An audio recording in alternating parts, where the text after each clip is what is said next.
আপনি কি জানেন মহাকাশে আমাদেরই একটা ভাসমান শহর ঘুরে বেড়াচ্ছে? এই আইএসএস ইন্টারন্যাশনাল স্পেস স্টেশন পৃথিবী থেকে ৪০০ কিলোমিটার উপরে প্রতি ৯০ মিনিটে একবার পৃথিবী প্রদক্ষিণ করে।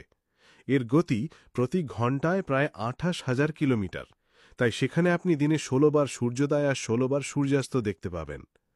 ২০০০ সাল থেকে মানুষ টানা বসবাস করছে এই ভিন্ন গ্র্যাভিটির জগতে। নাসা, রাশিয়া, জাপান, ইউরোপ ও কানাডা মোট ১৫টি দেশের মিলিত প্রচেষ্টায় তৈরি হয়েছে এই অনন্য স্টেশন। এখানে ওজনহীন পরিবেশে চলছে ক্যান্সার, ডায়াবেটিস ও ওষুধ নিয়ে গবেষণা। বিশাল এক ফুটবল মাঠের মতো আকৃতির এই স্টেশনকে খালি চোখে পৃথিবী থেকেও দেখা যায়। আর সবচেয়ে অবাক করা বিষয়, মূত্র ও ঘাম থেকে বানানো হয় বিশুদ্ধ পানি। এই আইএসএসই হতে চলেছে ভবিষ্যতের চাঁদ ও মঙ্গল অভিযানের প্রস্তুতির কেন্দ্র।